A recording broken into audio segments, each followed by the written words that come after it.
Bom dia, boa tarde, boa noite, galerinha. A vantagem de assistir a aula gravada, né? Da gente gravar os vídeos é porque você pode assistir quantas vezes quiser, né? E quando você quiser. Isso aí é uma vantagem, né? Eu sou o professor Eliezer, sou professor de História aqui do Super Turma, certo? Hoje a gente vai trabalhar um pouco, né? O tema da aula de hoje é reformas religiosas, certo? Continuando ali um pouco do que a gente vinha trabalhando. Mas antes eu vou dar uma revisãozinha, tá? Para a gente poder ficar mais inteirado aí, aprofundar tanto que a gente já estudou para poder entrar nesse novo assunto, tranquilo? Então vamos lá. Nas aulas anteriores a gente vinha trabalhando, né? Que a gente falou do renascimento. Hoje a gente aprendeu que não podemos chamar de o renascimento. Tivemos várias transformações, certo? A gente viu a sociedade se transformando lá desde a antiguidade, que se transforma e se torna aquilo que a gente vai chamar de feudalismo na Idade Média, e ela se transforma mais uma vez, né?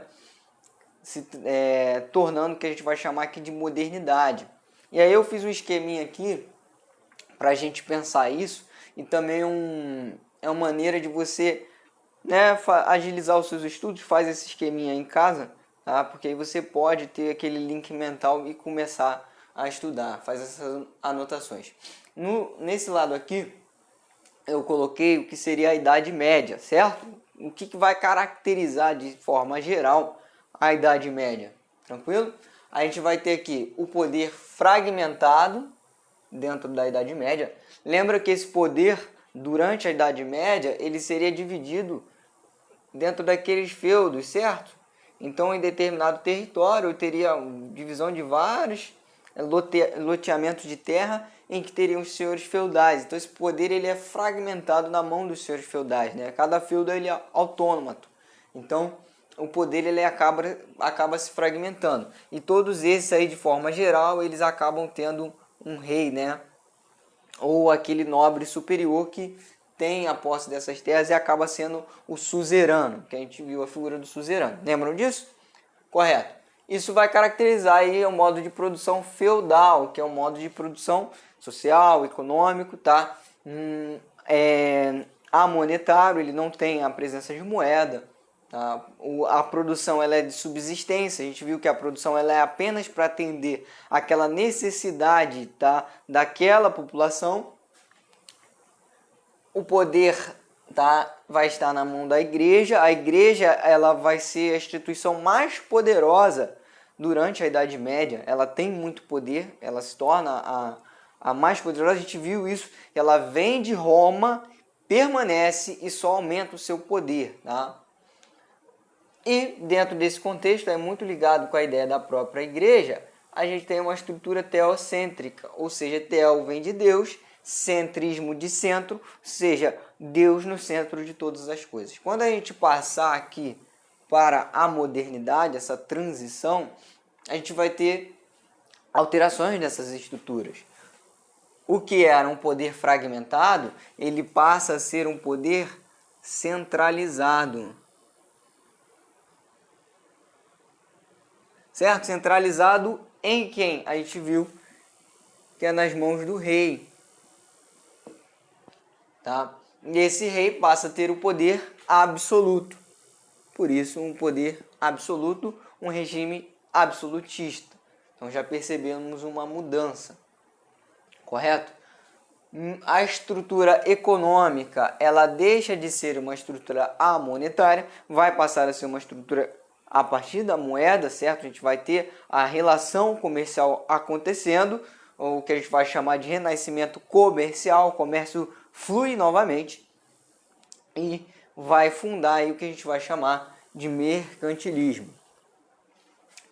Na questão religiosa, a gente vai ter as reformas religiosas, o tema da nossa aula de hoje. As transformações no âmbito religioso, tá? E no âmbito cultural, científico, a valorização da ciência, a valorização do homem, que a gente pode definir como o antropocentrismo. Homem, centrismo, centro. Agora o homem passa a ser o centro da existência, né? O homem passa a ser o centro do mundo. Com isso a gente pode ver que essa sociedade ela se transforma. em todos os âmbitos, não é só no âmbito econômico, não é só no âmbito social, ela como um todo vai se transformar. Quem quiser copiar aí, dá uma pausa, copia, eu vou apagar aqui para fazer um outro esquema para vocês entenderem. Essa transformação a gente tem visto nas últimas aulas que ela parte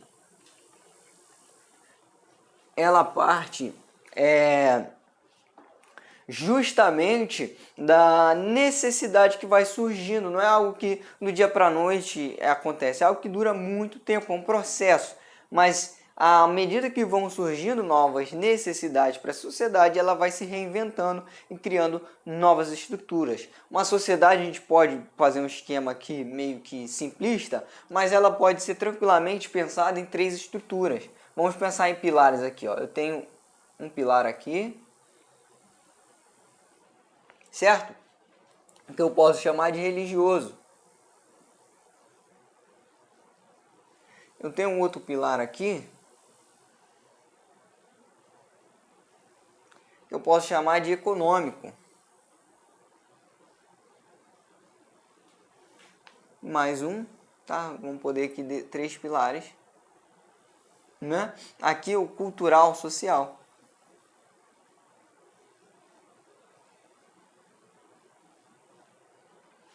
E vamos dizer que a medida arquitetônica, a lógica como eles vão ser estruturados, como eles vão ser pensados, construídos e vão funcionar, esses pilares, vai ser o sistema, né, político.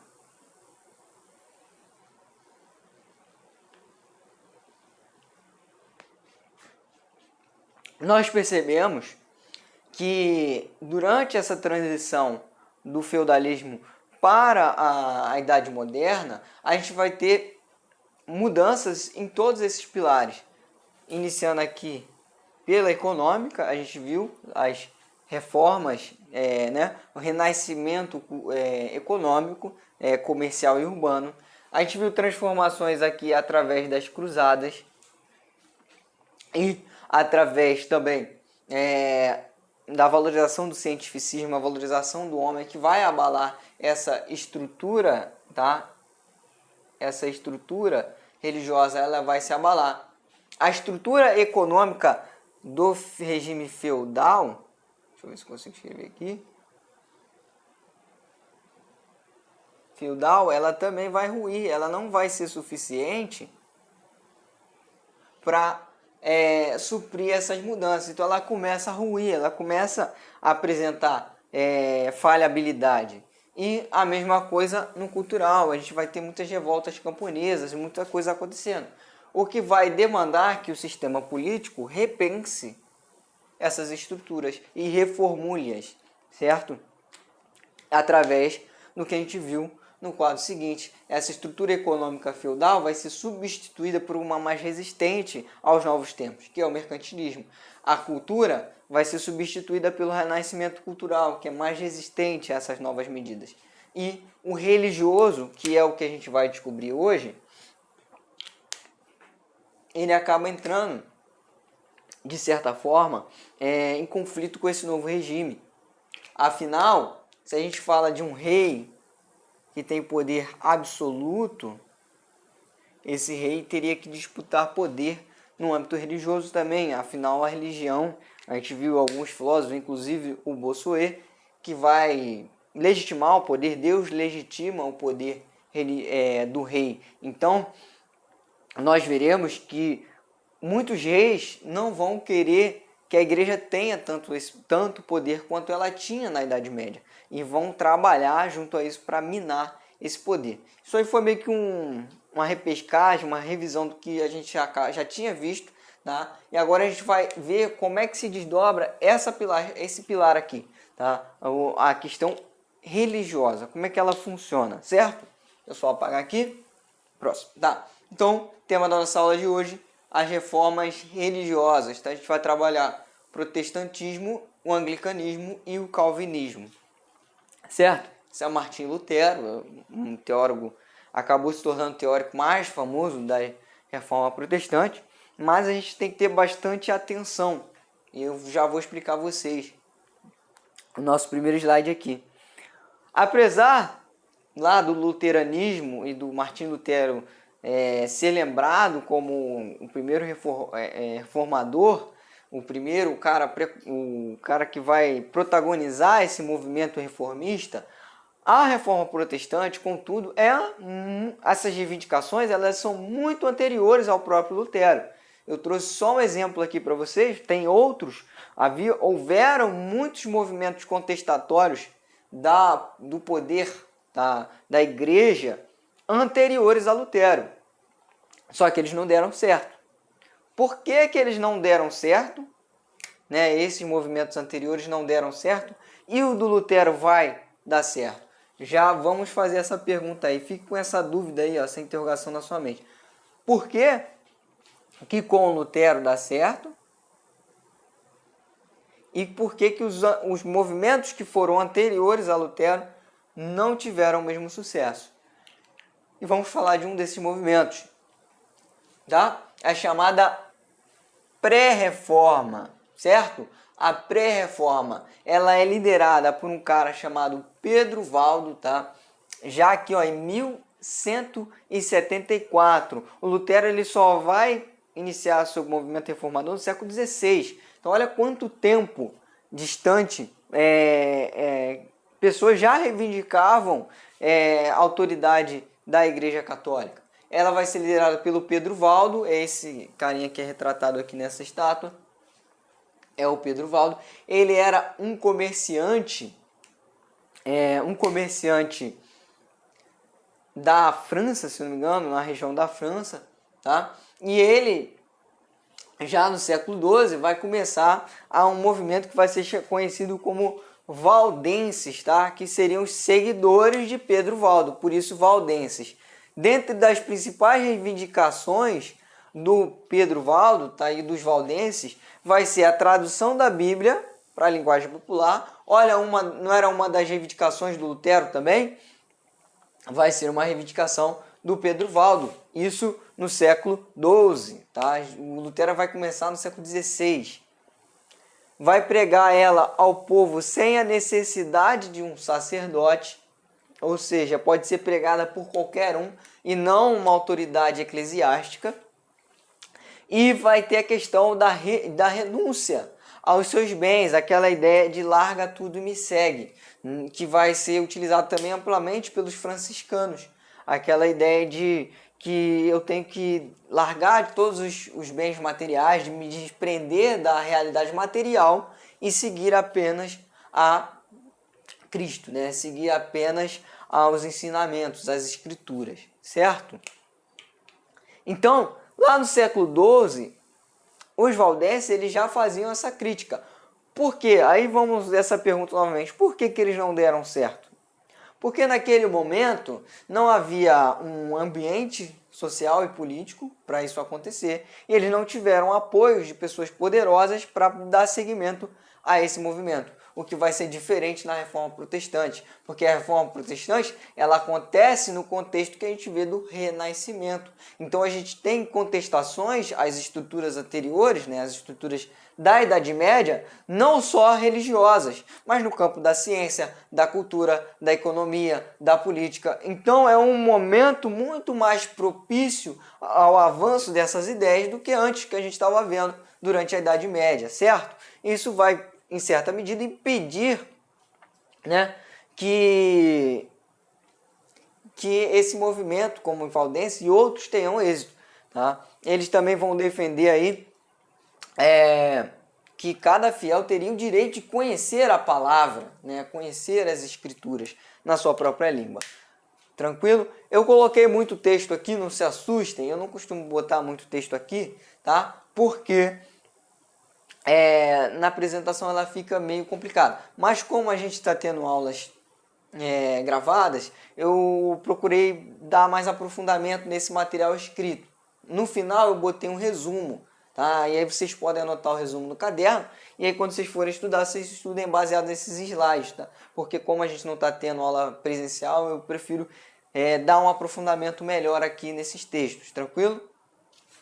Então vamos seguindo. E aí vamos, falamos da pré-reforma, agora vamos falar da reforma em si, a reforma protestante ou as reformas religiosas, né? Não foi uma apenas. A reforma protestante. A reforma protestante, ela nada mais é que um questionamento à autoridade católica. Basicamente isso. De forma geral, não podemos resumir, mas se pudéssemos resumir somente nisso, poderíamos dizer que é uma contestação à forma como a Igreja Católica tratava a fé naquele momento. Aqui, ó, é o Lutero, numa imagem dele, vocês vão ver muitas imagens deles aqui. E ela vai ser iniciada por Martinho Lutero. Martinho Lutero, ele era um monge agostiniano. Ele era cristão, seguia os dogmas católicos, mas em determinado momento ele começa a criticar algumas coisas que aconteciam dentro da Igreja Católica. Ele começa a trazer críticas. E aí eu chamo a ideia para vocês prestarem atenção no termo. O que significa reforma? Reforma é destruir e construir de novo? Você fala, eu vou reformar minha casa. É você jogar ela no chão e levantar uma nova casa? Não. Uma reforma é você reformular, você consertar aquilo que está ruim e permanecer com aquilo que funciona. Essa era a proposta inicial de Lutero. Lutero, inicialmente, não tinha a ideia de formar uma nova religião. Isso tem que ficar muito claro. O Lutero ele tinha por objetivo reformar a Igreja Católica, a própria Igreja Católica, e não fundar uma nova religião.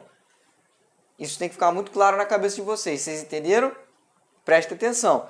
Ele não tinha interesse em derrubar ou criar uma nova religião. Ele apenas, inicialmente, queria reformular a igreja, certo? E como é que ele vai fazer isso? Ela vai ser impulsionada, essa vontade de reformular não é do dia para a noite. O cara não dorme, a igreja está boa hoje, não. Opa, a igreja está ruim, eu quero reformar. Essa vontade de reformular a igreja, ela vem principalmente ensejada por razões políticas e sociais. Lembra que a gente falou do contexto pelo que essas reformas vão dar certo?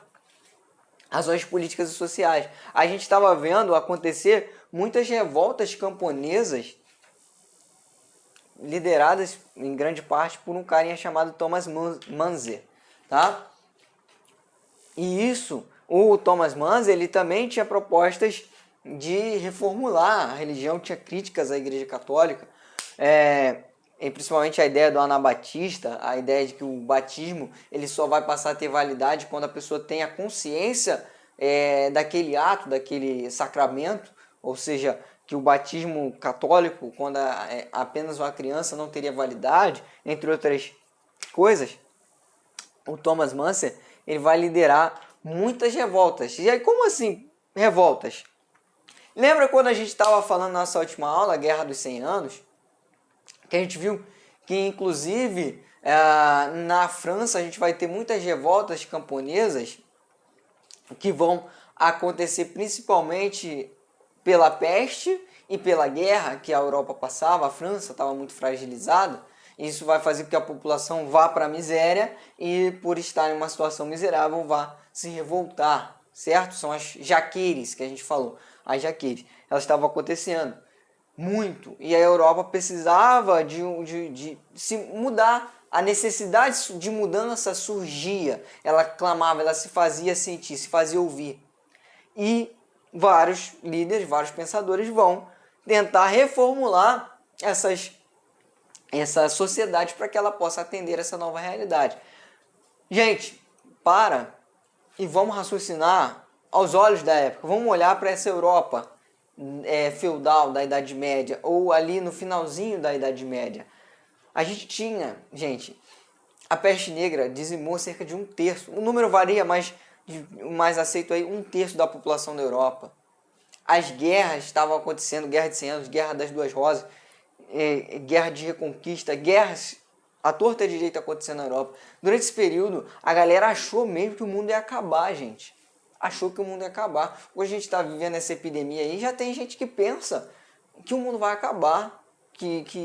Imagina aquela época, 1/3 da população europeia, 1/3 da população mundial. Fora as guerras, fora a fome, fora a morte por outras doenças. Então, a gente acabava tendo uma igreja muito fragilizada. Você pensa que a igreja ela seria o templo, né? A igreja católica se colocaria como o templo da salvação. Ela não conseguia dar uma solução para a peste negra. A peste negra saía matando a tudo e a todos. E aí você imagina como é que seria para um sacerdote morrer, um sacerdote, a igreja explicar que aquele sacerdote morreu, aquele cara que representa a fé, que representa a autoridade, que representa os dogmas, que representa as condições, né, da igreja, ele morrer e a igreja ter que dar uma justificativa do povo do porquê que ele morreu. Porque afinal a peste não pegaria somente os pecadores, a peste não veio condenar, ela não veio de alguma forma vingar aqueles que eram contrários à fé. Essa é uma postura inicial da igreja, mas depois fica muito complicado dela conseguir justificar. Então percebam que a história é um processo, surgem necessidades que fazem essas pessoas pensarem e reformularem. Então a gente tem de um lado o Thomas Manzer, que vai liderar reformas, e ele vai estar muito ligado àquele pensamento dos franciscanos, de uma sociedade mais igual, que deveria ser abolido a ideia do lucro, a ideia do acúmulo, e que a igreja não poderia ser uma igreja opulenta, rica, mas que deveria dividir essa riqueza com os mais necessitados. E o Lutero vai aparecer como uma alternativa a esse Thomas Manzer, que assusta muito a nobreza europeia, assusta muito a própria igreja, e ele vai trazer uma nova alternativa. Então, tudo isso que eu falei, eu estou acabando me aprofundando muito, mas é para vocês entenderem aquela pergunta que a gente fez no slide passado. Por que que aqui as reformas elas conseguem acontecer e por que que lá elas não conseguiram? Tá? Então, eu espero que já tenha conseguido ficar claro para vocês isso.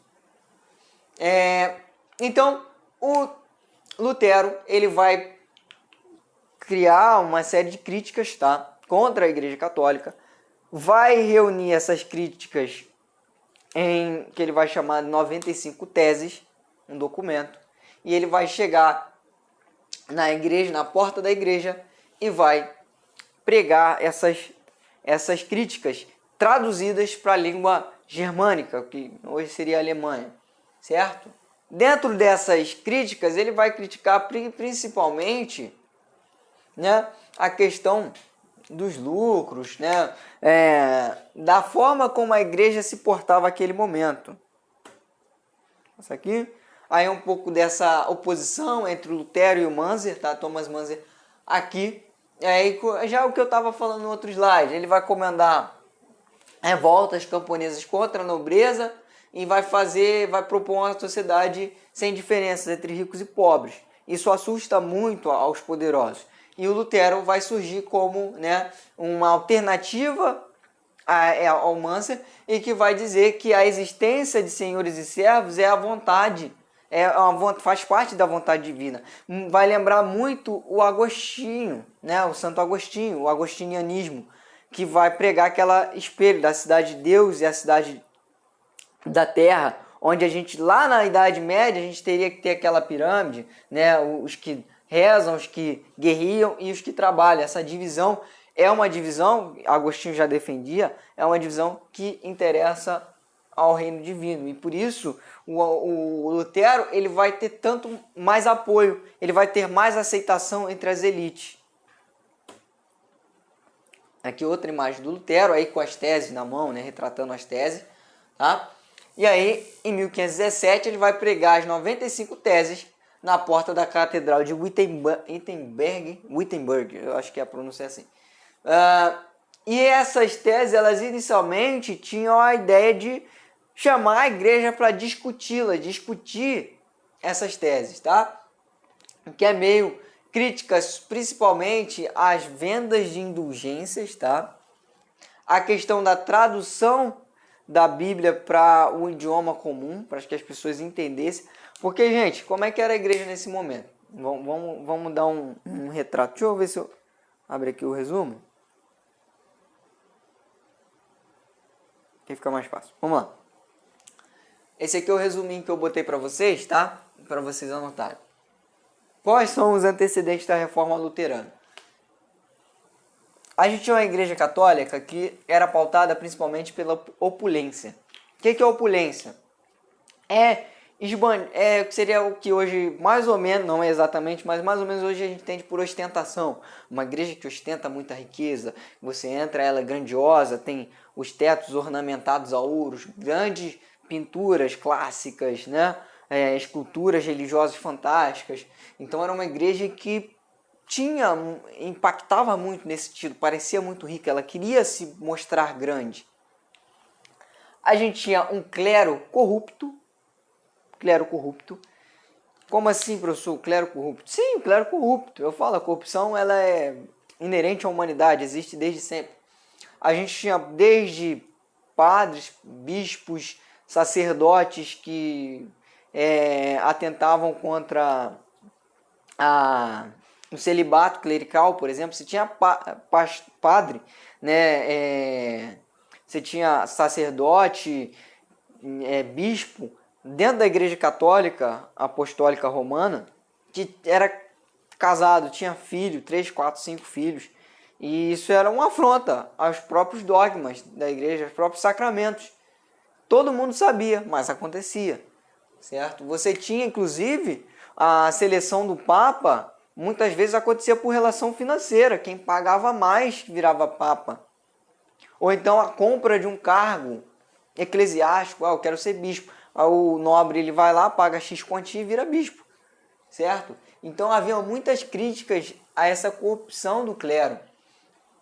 A gente também tinha a prática da simonia. Simonia é uma palavra que parece difícil, mas é bem simples. O que é simonia? É a venda daqueles itens mágicos, vamos dizer assim. É aquela ideia de, olha, compre esse pedaço de pau porque ele foi o cajado que Moisés utilizou para abrir o mar no meio. Compre esse pedacinho aqui de espinho porque ele é uma lasca do Calvário, da cruz do Calvário de Cristo. Era muito, gente, era complicado. Tinha um que o cara vendia uma garrafa, eu vi um professor uma vez falando, né, estudando sobre o assunto, o professor falando que ele tinha visto um registro de que uma ocasião o cara estava vendendo umas garrafas vazias e ele dizia que dentro da garrafa tinha o ar da gruta que Cristo ressuscitou, um negócio louco. E aí quem tivesse isso seria abençoado e teria as 1000 maravilhas, as bênçãos de Deus por possuir aqueles itens. E eles vendiam isso à torta e à direito. Era uma prática amplamente difundida dentro da Igreja Católica do período. E isso passa a ser muito criticado também. E as cartas de indulgências? A carta de indulgência é um negócio fantástico. A carta de indulgência era mais ou menos assim.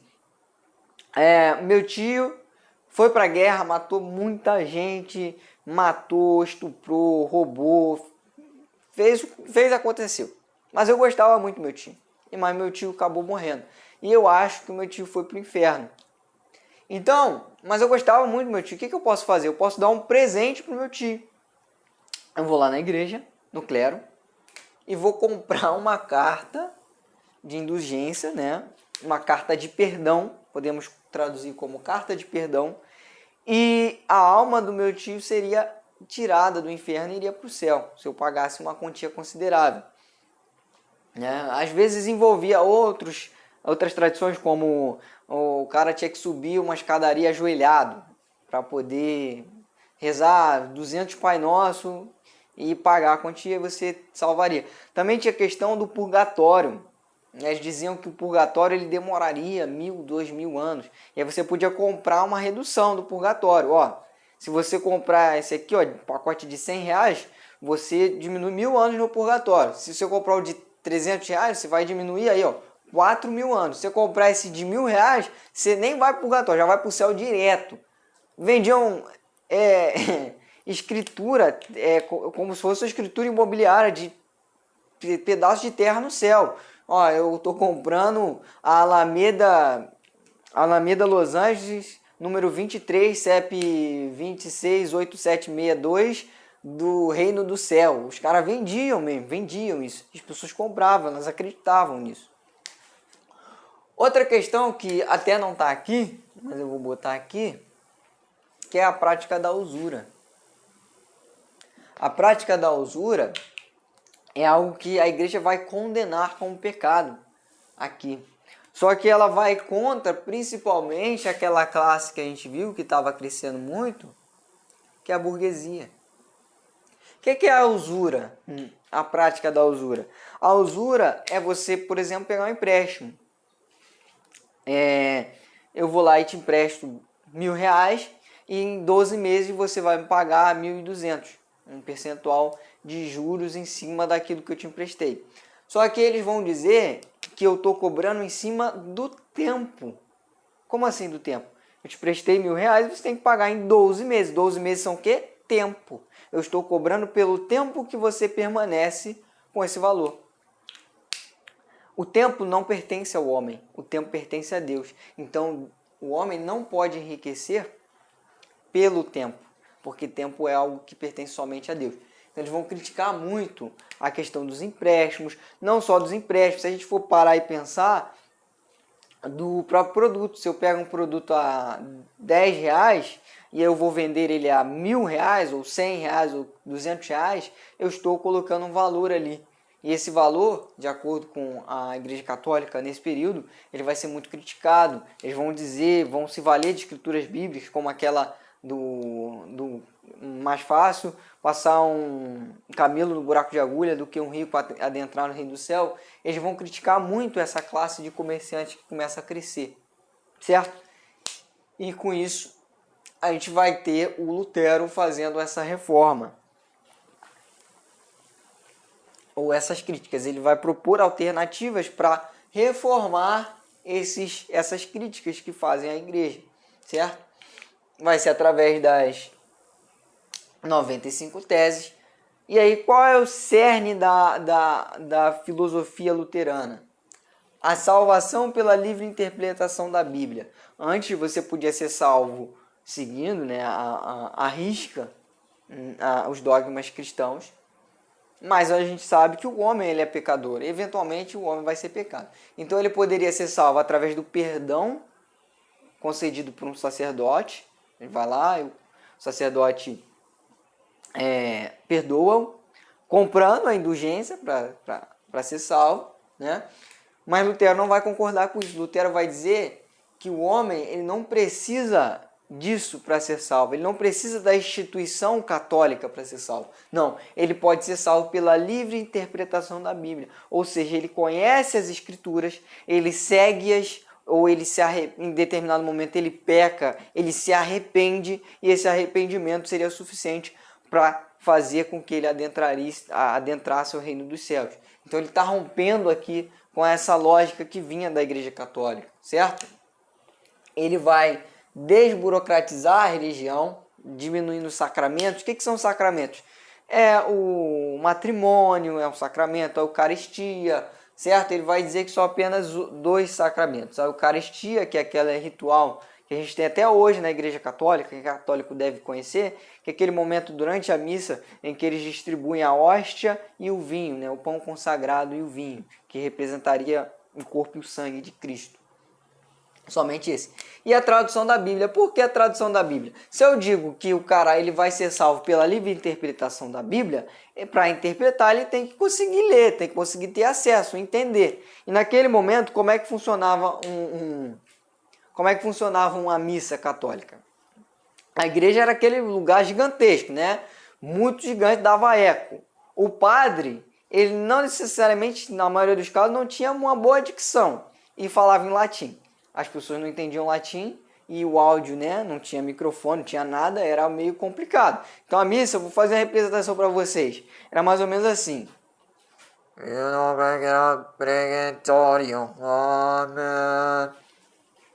Não dava para entender nada. Então as pessoas não entendiam nada. As pessoas elas interpretavam as escrituras ou quando o clero de fato falava a língua do povo, geralmente por interesse, ou quando eles interpretavam através das imagens. Era muito mais comum das pessoas conceberem o certo e o errado através das imagens. E Lutero vai querer acabar com isso. Lutero vai querer que cada homem tenha acesso as escrituras, a Bíblia, certo? Então, basicamente isso vai ser um resumo aí do luteranismo, né? A salvação pela livre interpretação da Bíblia, da fé, a tradução da Bíblia, certo? Principalmente a ideia de salvação por livre interpretação, certo? Vai ser o principal.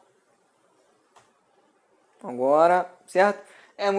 Aí é um pouco do que vai acontecer com Lutero. Lutero, obviamente, vai ser perseguido pela igreja. E aí eu recomendo que vocês assistam um filme chamado Lutero. Porque vocês vão entender que Lutero teve apoio da realeza, de monarcas, apoio político. Quando ele vai ser excomungado e perseguido, tá? Ele vai ficar aqui exilado no castelo em Wartburg, acho que é assim.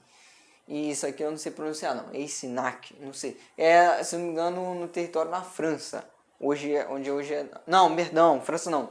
Germânia, Alemanha, na Alemanha. Ele vai ficar exilado na Alemanha, no castelo de um nobre, sob a proteção de um nobre, tá? De um rei, onde ele vai poder fazer a tradução da Bíblia para o alemão, certo? A tradução do Novo Testamento, etc. Que vai começar a ser distribuído. Mas ele estava sendo perseguido pela igreja. Se ele bota o pé na Itália, ele é provavelmente morto.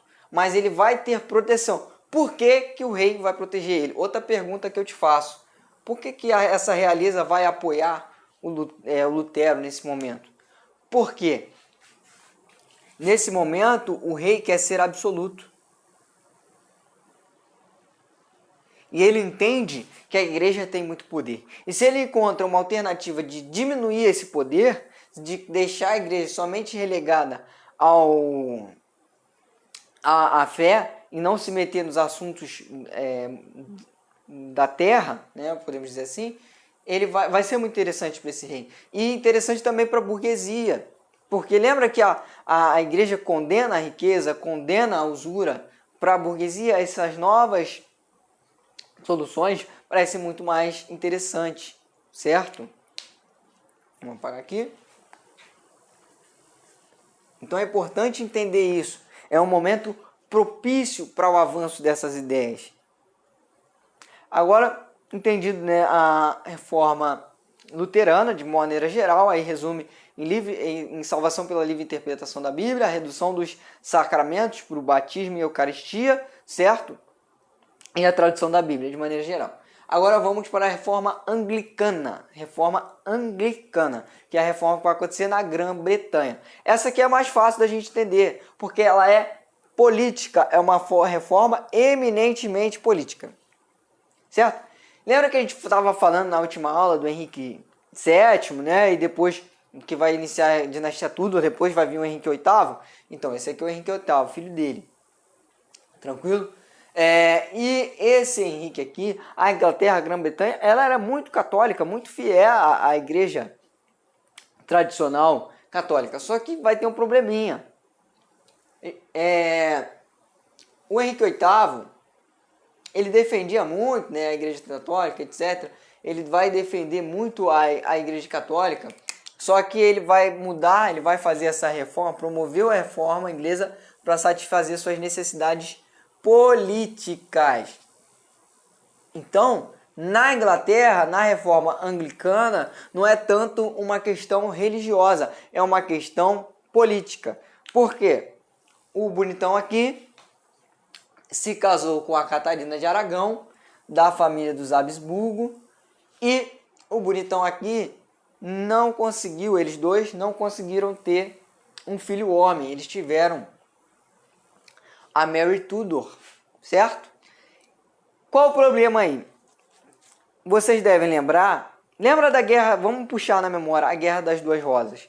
Foi uma guerra tremenda, em que teve grande disputa pelo trono na Inglaterra, onde o poder acabou se centralizando no Henrique, mas que devastou a Inglaterra e trouxe muitos problemas para a Inglaterra, e era algo muito presente, e eles estavam com medo de que isso pudesse acontecer de novo, porque essa Guerra das Duas Rosas só foi apaziguada quando a dinastia Tudor subiu ao poder. E se eles não tivessem um primogênito, um filho homem, quando a Mary Tudor se casasse, quem ia dominar a dinastia seria o seu esposo. Ou seja, se ele é um Bragança, seria, por exemplo, a dinastia Bragança. Então eu romperia com a dinastia Tudor. Isso não era interessante e a nobreza inglesa tinha muito medo de ter uma outra Guerra das Rosas, ou um outro conflito em relação ao trono. Isso vai fazer com que o Henrique VIII vá ao Papa e peça, isso era muito comum, o casamento na Igreja Católica, ele era sagrado, ele não tinha como acabar, ele era eterno. Mas era muito comum de nobres irem à igreja e pedirem o anulamento do casamento. Como justificativa aqui, o Henrique VIII vai dizer que a Catarina, né, isso é horrível, mas né, nesse período ele tinha, se tinha essa visão, ela não teve a capacidade de dar um filho homem para o Henrique. Certo? O que acontece? O Papa, o período, eu não lembro o nome dele, mas ele era aliado aos Habsburgo e ele queria que subisse ao trono um Habsburgo. E havia chance disso acontecer. Então ele não vai permitir o anulamento do casamento. Quando ele não permite que esse casamento seja anulado, o Henrique vai romper com a Igreja Católica. Ele vendo que a reforma luterana acontecia, vendo que tinha cenário para isso, ele vai romper com a Igreja Católica e criar uma nova religião, certo? Só que essa nova religião do Henrique VIII, ela vai ser muito semelhante no dogmática, na sua estrutura, à própria religião católica. O que vai mudar? Que a autoridade máxima da reforma anglicana é o próprio Henrique VIII. E isso é genial, para ele vai cair com uma luva, que ele vai conquistar, pegar os territórios da Igreja Católica, vai expulsar aqueles sacerdotes que se recusarem a seguir ele, e acaba que ele ganha o dinheiro da igreja, ganha os territórios da igreja, ganha a estrutura da igreja e sai mais poderoso. Lembra que eu falei dessa disputa de poder entre a igreja e o rei, certo? Então, é um exemplo claro disso. Uma vez que ele tem aí esse casamento anulado, ele acaba se casando com outra mulher, a Ana Bolena. A Catarina de Aragão, se não me engano, ela é exilada, acaba sendo exilada, depois vai ser morta, se casa com a Ana Bolena e eles vão tentar novamente ter um primogênito. Não vão conseguir, vai nascer Elizabeth Tudor. Ao final, ele, se eu não me engano, ele consegue ter até um filho homem, mas ele morre antes de poder assumir o trono. E aí meio que ele acaba fazendo tudo isso à toa. E como é que vai... Mas entenderam? Isso aqui não é religioso, é político. Ele rompe com a igreja porque ele tem interesses políticos, ele quer a anulação do casamento. Esse rompimento vai ser feito através do ato chamado ato de supremacia. Vê? Ato de supremacia. Aqui uma representação do Henrique enquanto autoridade religiosa, autoridade eclesiástica. Tá? Esse ato de supremacia vai ser como se fosse uma lei que vai passar a reformular na Inglaterra, onde vai fazer aí com que ele se tornasse o soberano, certo? Aí, ó, o ato de supremacia real. Supremacia é especificamente utilizado para descrever a soberania jurídica das leis civis sobre as leis da igreja na Inglaterra. Então ele está se tornando mais poderoso. É uma nova doutrina religiosa na Inglaterra. Certo? O Papa aqui, eu não tinha lembrado o nome, era Clemente VII. Ele não permite essa anulação. Tranquilo? Então é bem simples o anglicanismo, porque ele é uma estrutura mais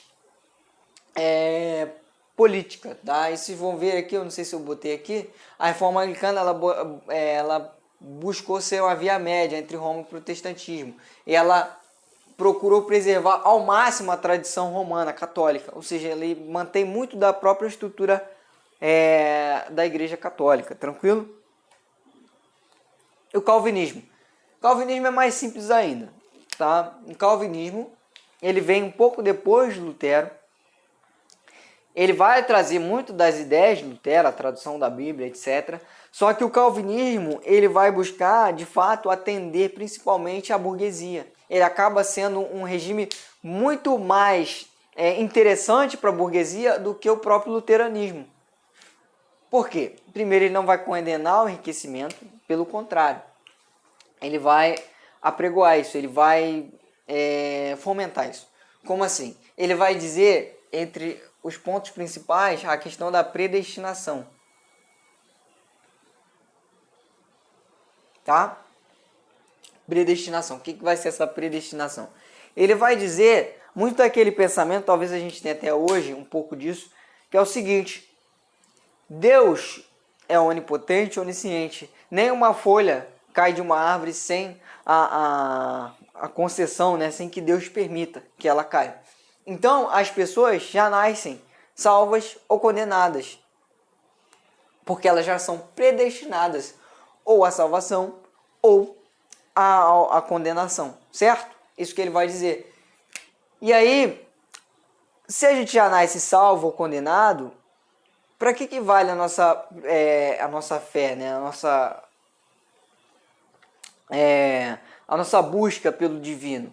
Ele vai dizer que a gente teria que buscar os sinais da salvação.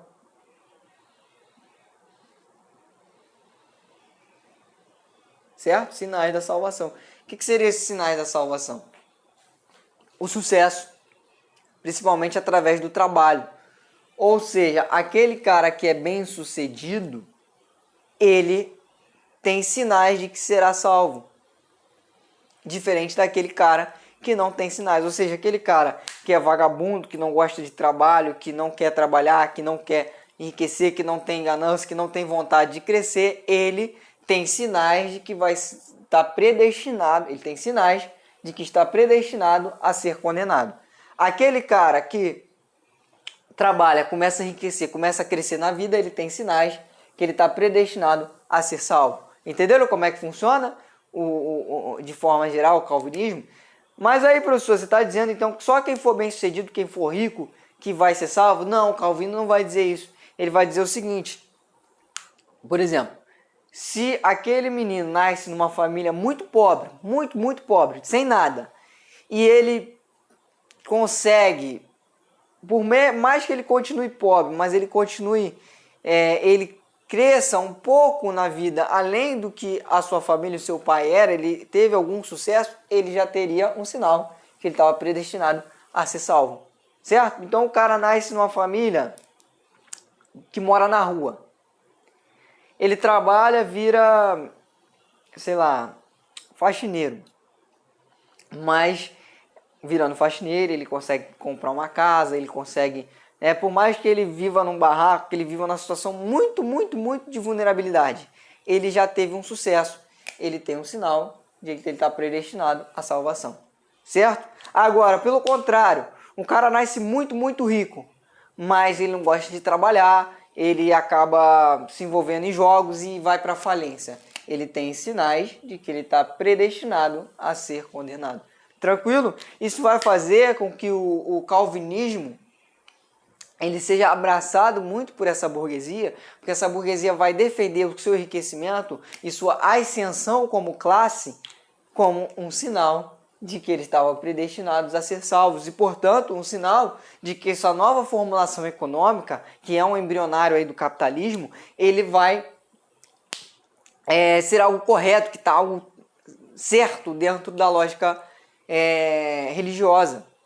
Inclusive, quem for fazer cursos de ciências humanas vai ouvir muito falar num cara chamado Max Weber, se já não tiverem ouvido falar,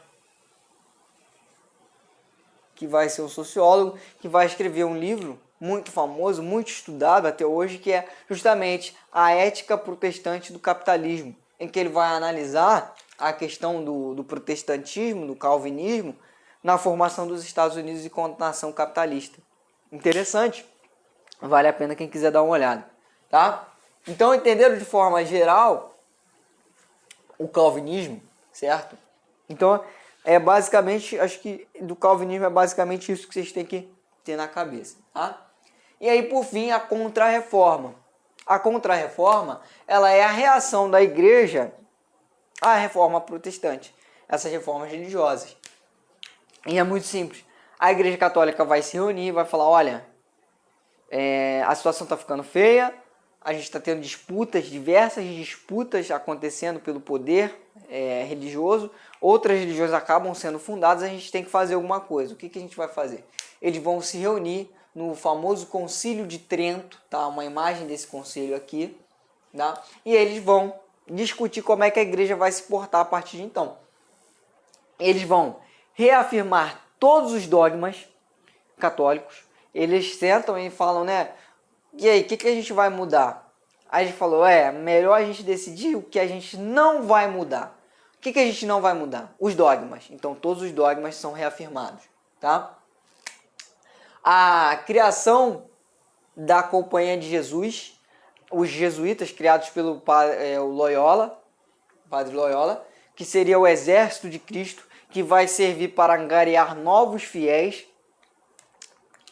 Seria uma propagação maior da fé católica para trazer novos fiéis, porque a igreja vinha perdendo fiéis. A criação do Index Librorum Prohibitorium, que seriam livros que seriam condenados de ser lidos pela igreja católica. Então, nos países católicos, eles vão ser perseguidos e queimados. A reafirmação da autoridade do Papa, a manutenção do celibato eclesiástico, celibato dos sacerdotes católicos. É muito fácil você entender isso hoje. Vou te dar um macete, uma dica. Quando você tiver dúvida do que a Contra-Reforma fez e a Reforma Protestante fez, você compara hoje o pastor com o Papa. Perdão, o pastor com o padre. O que o pastor pode? O pastor pode casar? Pode. O padre não pode? Não pode. Por quê? Foi reafirmado o celibato. Na igreja católica pode ter imagem? Pode. Na igreja evangélica não pode. Porque uma das críticas das reformas protestantes é a questão da iconoclastia, que é a adoração dos ícones, né? O iconoclastia, né? A adoração de ícones. Eles vão criticar essa ideia de adorar imagens.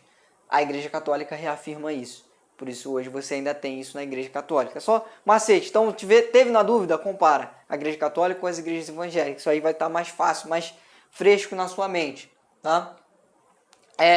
Mas algumas coisas vão ser feitas, como a supressão dos abusos envolvendo indulgências, ou seja, aquelas vendas de perdão vão cessar de certa forma e vão adotar a tradução da Bíblia à linguagem popular. Vão fazer isso. Tá? A igreja, então, ela também tem que mudar algumas das suas coisas para atender esses novos tempos. Certo? Inclusive, a gente vai ver muito disso, principalmente na Companhia de Jesus. Então, tenha isso em mente, tá? Já vamos acabar, tá, gente? Um resumo aqui, né? Aqui o resumo. Então, basicamente isso, gente. Entenderam? Luteranismo, anglicanismo, calvinismo. Dentro dessas reformas, são os principais, são 3.